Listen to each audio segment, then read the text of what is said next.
Hey guys, welcome back. DeFi, degens, drip, and farm for poverty. I'm your host, Drip Coach, dropping knowledge bombs on all Forex Shark related projects.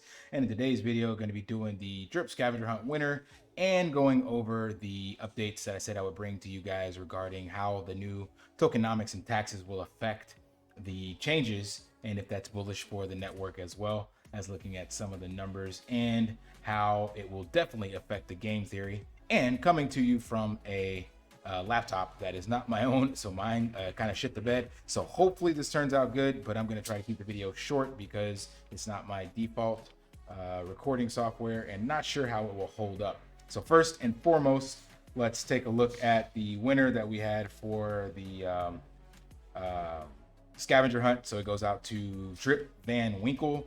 He was the first person to get it all right. I cannot do the airdrop from this video or on the stream because I'm on, again, a different laptop, different MetaMask, but I will be getting you your 15 drip airdrop. So congratulations to you. That will be done, but just not on stream. You guys will be able to check that out. And next, let's get to the game theory of the change that was announced with the update that Forex gave us. So as of this recording, farms are still paused. We have not gotten access to the test net, as he mentioned. So we are not able to see any of this take place. But the big thing is that the animal farm, Drip BUSD farm, will now farm out dogs. This is a great graphic that was put out in the community about it, kind of covering all the overviews.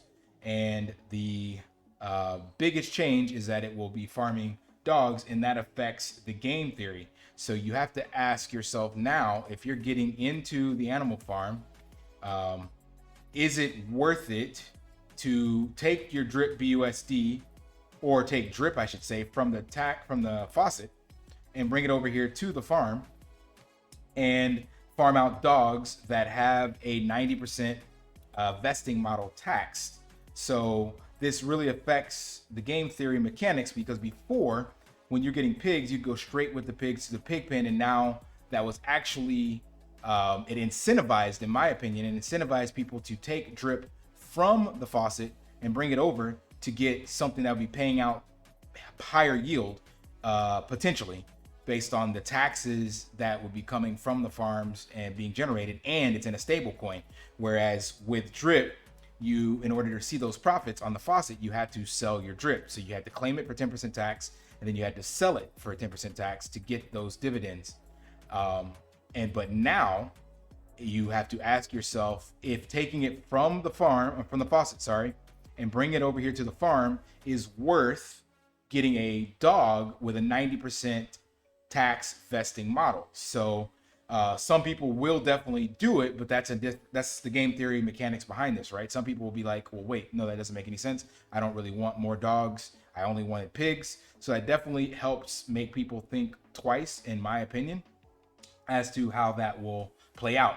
So we can see that the drip faucet contract balance on the native DEX has just been bleeding out. So we're sitting at almost 400 in the faucet available supply, and the tax vault is sitting at, I think it was like 9 to 10 tokens when I just pulled this up.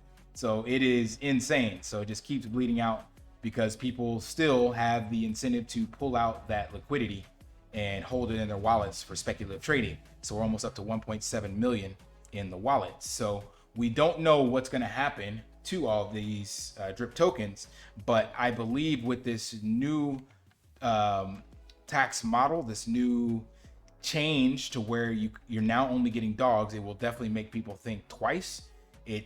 It is still the long-term play. Is it a good idea? Because you'll be able to stake those dogs and get your dog tax score down, and therefore the dogs you start to earn, you can now sell later on. But that's going to take months. So the question is, will someone want to invest those months of their drip into somewhere else, whereas they would probably be able to compound more drip in the faucet? So that's the game theory, and that's what makes this really unique, in my opinion, and that's definitely going to cause people some pause. Secondly, as you saw on this summary here, the big thing is 1% to 2% change. So 1 in, 2 out. So before it was just 1 in, 1 out. And also now the drip BUSD that was coming from breaking apart that pair is going back to buying drip. So I pulled that up in a Google Sheet here to take a look at what that looks like. Just a quick message, please like, subscribe, and turn on notifications so you don't miss another video. This helps bring brand awareness to the channel as well as all Forex Shark related projects. Thank you. Or what that could look like. So right now, this is the actual amount as of maybe a day ago, the amount of drip BUSD LPs in wallets. And this is the amount that's in the contracts. I'm not going to pull that up again on the screen, but you guys see me do that before. So this number here represents the total amount of available drip BUSD LPs that can be staked. So I decided to say, and this is at the price when I made the spreadsheet before my computer shit the bed. And that was at the price of an LP. I don't know what it is right now, the recording this video, or what it'll be when you guys see it, but somewhere around here, right? So we had 690,000 LPs available in wallets that could go into the drip farm, drip USD farm. And that would have a TVL of $5.6 million. And this was saying if not all of it went in, if only 80% went in, it'd be that price, 60% and 50%, right? Theoretically, it probably would all go in. That's what people are sitting with it in their wallets. I don't see any other reason to have these LPs, but just in case, look at those numbers. So now we break that down to see what that looks like in regards to that fee. So if we had a 1% fee on that total 5.6 million, that's $56,000. That comes out to 5.5 thousand drip and 28,000 BUSD. This BUSD is then taken, because remember, you had this LP, you break it apart when you get that deposit fee. You're getting the LP, but you have to break it apart. So this 5,000 is going to the tax vault. Then another 28,000 is going to buy drip. So that's cool because that's actually going to affect this. It's going to buy the drip because now he's buying it. Actually, I take that back. He's probably buying it from the BUSD side because in order to buy it from this side, he would have to convert it to BUSD and into BNB to buy it. But either way, it will be buying the equivalent of 5,533 drip, give or take, you know, the price of drip at that time when the purchase is bought. So you're looking at 10,000 drip being added to the tax vault for if all 100% of that is deposited initially. And if that all gets sold, then you basically just double that. And then here's the percentages if it's a different price. So that alone gives us a decent little balance back to the tax vault. By no means is that enough to pay out the amount that people are claiming right now, but it does add some benefit. Now, what I did here was looked at the drip in the wallets in total and saying what happens the same way if that gets put into the tax vault as well, or put into drip BUSD. So I did this on another video, but again, you would be able to see 8,000 drip, you know, and 16,000 if they pull it out. Because remember, every time you go in and out, you're getting hit with this 2% fee or 1% deposit, and that adds back into the tax vault. Now, I don't have this pulled up. Let me see if I can pull it up real quick. Now here we have the drip BUSD token, just that's being traded on PancakeSwap. This will not be the exact same volume going in and out of the farm, but I want to show you this as kind of an example. So on any given day, we've seen, you know, $200,000 sells all the way up to like $4 million buys. So if you were to average this out, it's about an average of $200,000 a day being moved across the drip BUSD liquidity pool. Now, how much will actually be transacted in and out of the farm, I don't know, but like the 24-hour volume of 56,000 here.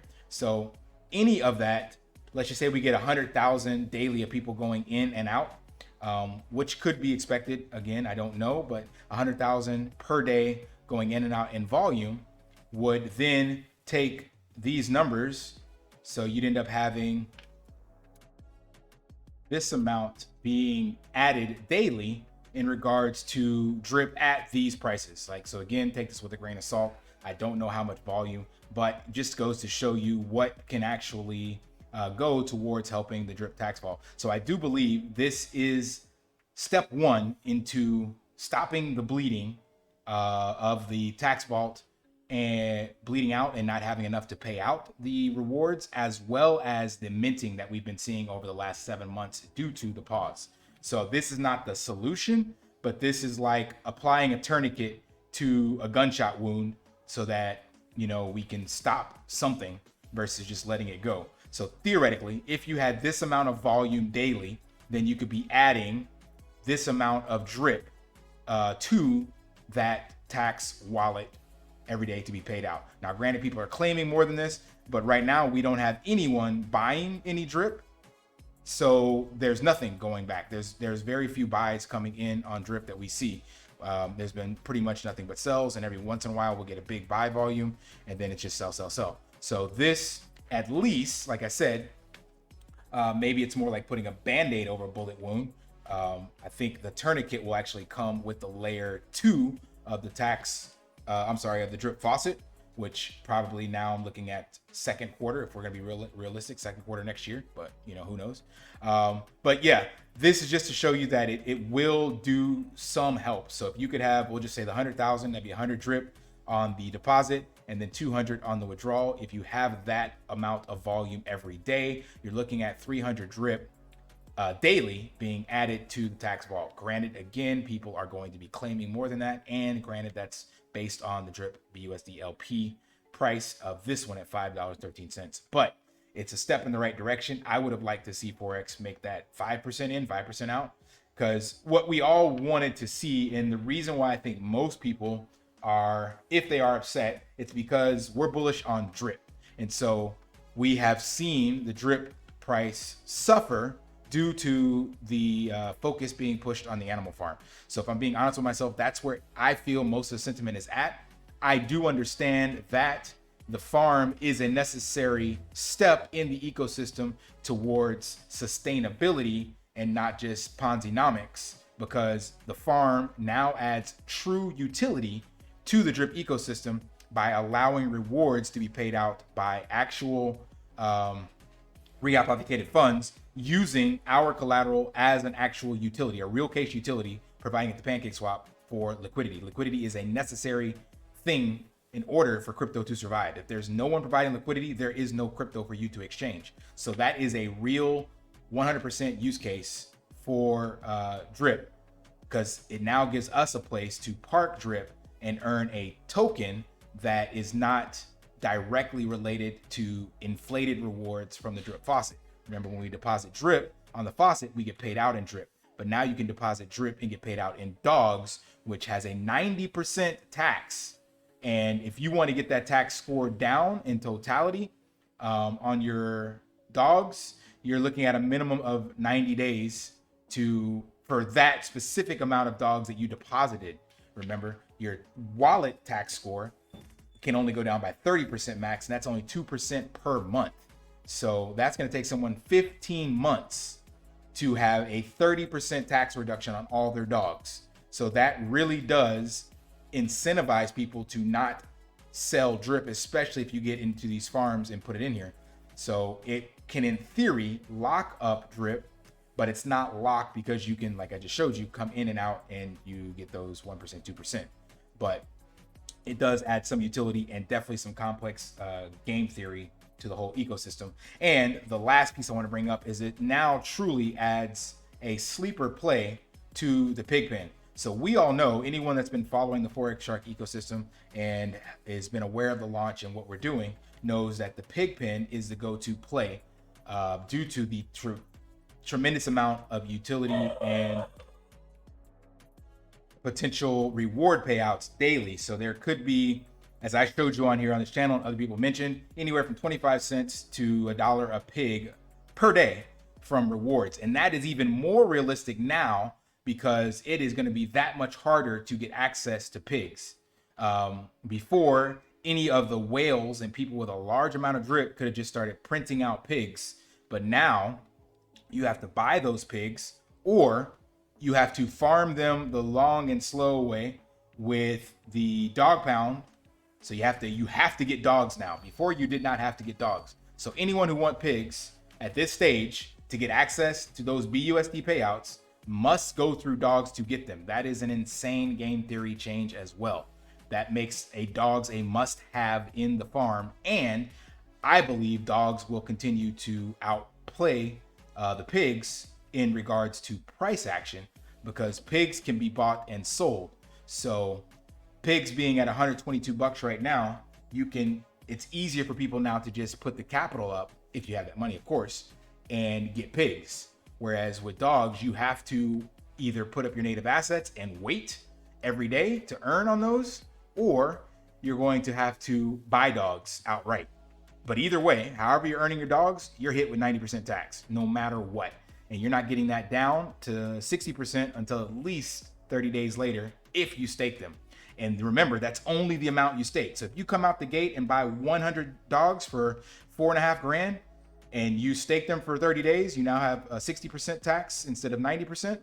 And then you turn around and sell those 100. Well, the next dogs you earn, you're right back at 90%. So that is fascinating. Like I long term, this definitely makes the farm that much more sustainable. There is no getting around and just kind of 2X and G, as Bartertown Ray would say.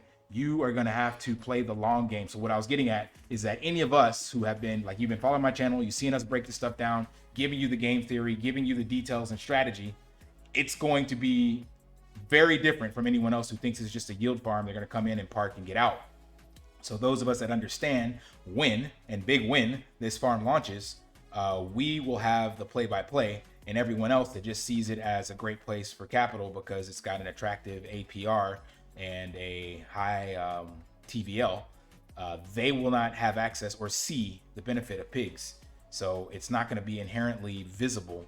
And even if they do, they're going to have to farm them the same way as us or buy them outright, which makes, again, pigs bullish. But I believe you will be able to now swing trade pigs because, yeah, the taxes on dogs is insane.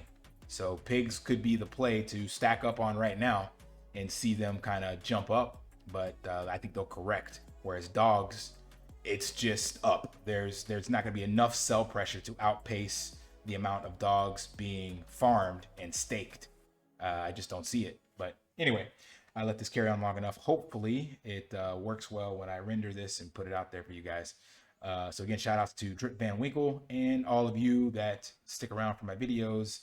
You know the drill. Hit that HBO special, help a brother out, and lift daily and achieve your impossible. See you guys.